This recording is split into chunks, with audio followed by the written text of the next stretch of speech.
À une vingtaine de kilomètres de Paris, malgré son gigantisme, l'aéroport Roissy-Charles de Gaulle fait rarement parler de lui dans la rubrique des faits divers. Mais le 21 juin 2012, il se retrouve à la une de l'actualité. Des douaniers de l'aéroport de Roissy-Charles de Gaulle se trouvent en ce moment en garde à vue. C'est une information M6. Ces douaniers sont soupçonnés d'avoir prélevé de l'argent au moment de saisie de valises appartenant à des trafiquants de drogue. Les sommes prélevées sont estimées à plusieurs millions d'euros. Parmi les mises en examen, nous appellerons cet homme Stéphane. Douanier en civil à Roissy, après un an de détention provisoire, il veut témoigner pour la première fois pour mettre en cause ses supérieurs. Je me sens pas ripou, on a toujours honte quand on fait un acte délictueux, mais je me sens surtout victime d'un système dans lequel ma hiérarchie nous a fait travailler au bord d'un précipice.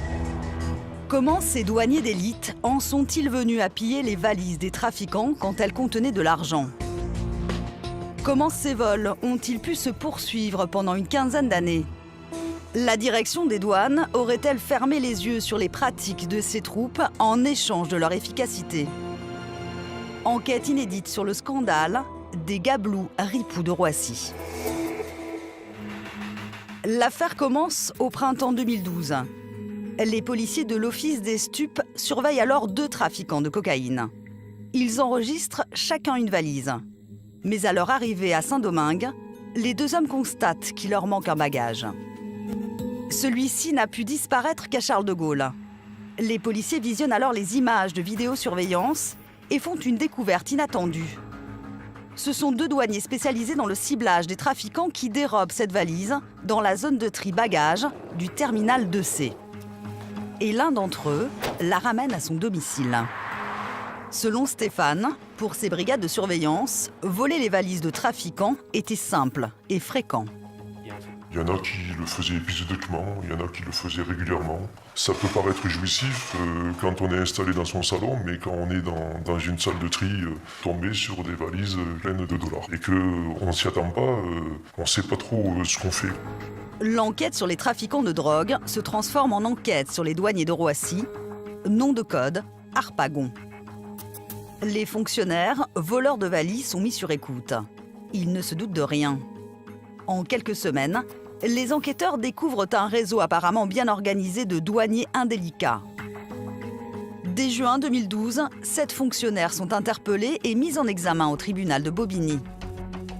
Les hommes impliqués sont formés au ciblage des trafiquants de drogue. Leur spécialité ? Identifier en quelques minutes un suspect et ses bagages parmi les 100 millions de valises qui transitent chaque année sur la plateforme. Ils auraient reconnu avoir volé des centaines de milliers d'euros et de dollars cachés dans les bagages des trafiquants. On avait autant de chances de tomber sur de la drogue que sur de l'argent. Donc des fois, quand on ouvrait des valises avec des doubles fonds, ça pouvait aller de 50 000 à 1 million de dollars. L'argent était caché dans des paquets, cadeaux, l'argent était caché dans des boîtes de conserve. Et en plus, les trafiquants ne peuvent pas porter plainte pour des sommes d'argent puisque c'est interdit de transporter de l'argent dans les valises. À Roissy, l'affaire conforte certaines professions dans leur idée que les douaniers seraient un peu les shérifs des lieux et y établiraient leurs propres règles. Un manutentionnaire a accepté de témoigner anonymement. Pour lui, les gabelous forment la caste la plus redoutée du site. Les douaniers, c'est toujours un peu mystérieux, c'est-à-dire qu'ils ont tout pouvoir, ils peuvent interpeller n'importe qui, n'importe quand. Les galeries bagages, c'est des endroits où personne ne vient, hormis ceux qui y sont autorisés. Ceux qui y travaillent, c'est des petites équipes, ils travaillent entre eux, personne ne les surveille, j'allais dire. Ils ramènent les bagages, ils s'enferment avec, et puis là, après, ils font leur travail. Donc oui, effectivement, celui qui a envie de se servir, il peut le faire, évidemment. Pour un fonctionnaire entraîné, l'opération d'ouverture des bagages est un jeu d'enfant, comme le montre cette vidéo diffusée sur Internet. Prenez un stylo et placez la pointe dans la fermeture éclair. Puis tirez et elle va s'ouvrir jusqu'au bout.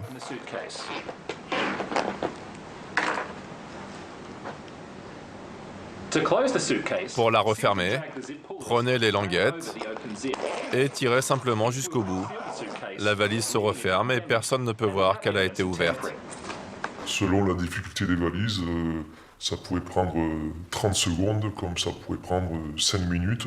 Ce sont les anciens qui nous ont montré les techniques pour ouvrir les bagages sans les casser. Mais en général, de toute façon, on arrivait toujours à les ouvrir. Et pour les marques de bagages les plus résistantes, l'administration mettait d'autres moyens à leur disposition, comme en témoignent ces achats de dizaines de clés auprès d'un fabricant. Le passager, quand récupérait son bagage, il ne s'apercevait pas du tout que son bagage avait été déjà ouvert. Ces pratiques, qui semblaient passer inaperçues, n'étonnent pas Philippe Bock, un des responsables du syndicat Solidaire Douane. Roissy, c'est une espèce d'usine, entre guillemets, d'usine douanière. Donc 1400 agents, on peut avoir 3, 4, mais aussi 5, 6, 7 personnes qui dérapent. Éventuellement des gens qui peuvent se regrouper un peu et essayer de travailler ensemble pour justement se couvrir les uns les autres et arriver à un système où effectivement il peut se passer pas mal de temps avant qu'on découvre que les choses nous ont largement échappé. D'autant plus que Stéphane et ses collègues étaient connus comme étant des fonctionnaires modèles. Selon maître Daniel Merchat, l'avocat de l'un des douaniers considéré comme le chef de file des ripoux. C'était les meilleurs, tout le monde les admirait, c'était les meilleurs. Et moi, mon client, c'était le meilleur des meilleurs. Il est même décoré, félicité, parce que c'est probablement le meilleur douanier de la plateforme de Roissy dans la lutte contre le trafic de stupéfiants. Ultime couverture. Malgré l'importance des sommes volées au fil des années, les douaniers font profil bas en France. Il a dépensé l'argent pour améliorer un petit peu son ordinaire, pour donner un petit peu d'argent de poche à son fils et à sa fille, et le reste, c'était sur son compte. Ce n'est qu'à l'étranger qu'ils trahissent leur fortune clandestine, comme le découvre rapidement la justice après leurs arrestations. Nous avons également mis en évidence des fréquents voyages à l'étranger, entre douaniers, où l'argent coulait à flot. Leur destination favorite est la Thaïlande, comme en témoigne cette rare photo de l'un des douaniers. Ils auraient mis en place, avec la complicité d'un restaurateur thaï, un système de transfert des fonds vers ce pays. Une partie de l'argent volé est aussi déposée en liquide dans des banques en Andorre. Lors d'un interrogatoire, l'un des hommes reconnaîtra avoir perdu la tête devant cet argent trop facile. Je suis devenu fou et omnubilé par la recherche de valises d'argent. Je perds des pieds. Mais comment les douaniers ont-ils pu opérer aussi longtemps en toute impunité ? Dès 2002, pourtant, une lettre anonyme adressée à la direction des douanes met en cause un fonctionnaire. Tous les documents au complet, ainsi que toutes les informations seront divulguées aux personnes dites compétentes. J'attends, mais j'avance. En guise de preuve, le Corbeau ajoute un bordereau de dépôt de 4 000 $ en liquide dans une banque située en Andorre. Dans un courrier interne confidentiel que nous avons pu nous procurer, la direction des douanes s'alarme de cette menace et établit directement un lien avec les méthodes de travail à Roissy. Monsieur X s'inquiète des suites que pourrait avoir cette affaire, notamment pour ce qui concerne nos méthodes de contrôle au tri-bagages. L'enquête judiciaire fait l'objet d'un classement sans suite. Pourtant, Stéphane aurait remarqué à cette époque un trouble parmi les responsables de sa hiérarchie. La hiérarchie a commencé un peu à s'affoler. On a surpris une conversation entre un chef de subdivision et un chef d'unité en disant si je saute, tu sautes. Et tout le monde saute. La douane, de toute façon, dans cette histoire, elle n'a pas vraiment cherché à savoir vraiment la vérité. En tout cas, si elle ne l'a pas caché, elle n'a pas voulu savoir exactement ce qui se passait. Selon Stéphane, ce qui aurait inquiété la direction, c'est le risque de voir éclater au grand jour des méthodes de travail un peu spéciales. Depuis plusieurs années déjà, des notes de service auraient laissé dans certains cas une certaine latitude aux douaniers. Les bagages auront été éventuellement ouverts en dehors de la présence du propriétaire. Confidentiel. La pratique judiciaire veut pourtant que pour une ouverture de bagages, comme pour une perquisition, une personne extérieure soit présente. Mais les résultats sont là.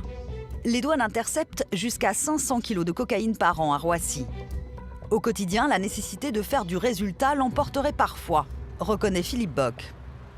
On est en surveillance sur un réseau, on va contrôler un bagage, mais on veut le contrôler sans que la personne le sache. Pour s'assurer éventuellement de la présence d'argent ou de stupéfiants ou d'autres matières interdites. Donc c'est dans ce cadre-là, les opérations de contrôle, dans l'esprit de la loi, doivent se dérouler en présence de la personne. Dans la pratique, on sait que ce n'est pas toujours le cas. Et quelque part, ça ne peut pas être toujours le cas. La hiérarchie veut des résultats. Je ne dis pas peu importe les moyens. Mais tant qu'on ne voit rien, ça peut passer. Ces consignes un peu limites ont-elles pu favoriser des délits sans les provoquer? Enfermés seuls dans leur petite pièce sans témoin, face à de grosses sommes non déclarées, les agents peuvent-ils craquer? Quelqu'un qui va gagner entre 1 600 et 2 500 euros par mois va d'un seul coup avoir éventuellement devant lui une somme énorme qui va représenter X fois son salaire, et la tentation est devant lui. En plus, dans ce genre d'opération, on tombe sur quelqu'un qui est au minimum un fraudeur et qui peut être éventuellement un truand, voire même un truand d'un certain niveau. Donc, quelque part, la personne finit par se dire « je vole le truand, c'est pas très grave ». C'est totalement inadmissible, bien évidemment, mais on voit à peu près le cheminement qui peut se passer où quelqu'un finit par basculer. Pour en savoir plus, nous avons essayé de joindre la Direction générale des douanes. Par mail, tout d'abord. Puis par téléphone. Oui, bonjour, j'ai dû téléphoner une quinzaine de fois, les personnes ne me rappellent. Non, en effet, elle n'a pas eu de réponse. Bon, écoutez, je vais le signaler au DIRCOM qu'on puisse donner au moins une réponse de temps. Bon, merci beaucoup. Mais elle n'a jamais donné suite.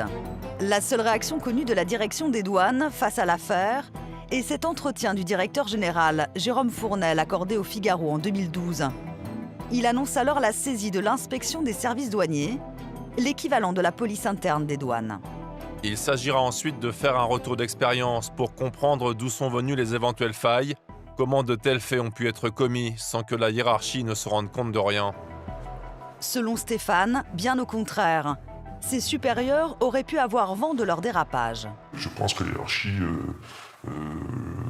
on va dire, fermer les yeux sur certaines pratiques, fermer les yeux ou se boucher les oreilles sur des rumeurs, se boucher les oreilles sur des accusations, et en fin de compte, elle couvrait tous les agissements, qu'ils soient suspects ou pas suspects. Alors quand le scandale éclate en 2012, les mises en examen sont-ils devenus des boucs émissaires? L'administration aurait-elle pu décider de les sacrifier pour éviter un scandale encore plus gênant? C'est vrai que si on a un agent de catégorie C qui tombe, on va dire il a craqué, il va, passez-moi le terme, il va morfler. Si on a un chef divisionnaire, un directeur, on a plein de directeurs en douane, qui tombe, là déjà c'est très différent.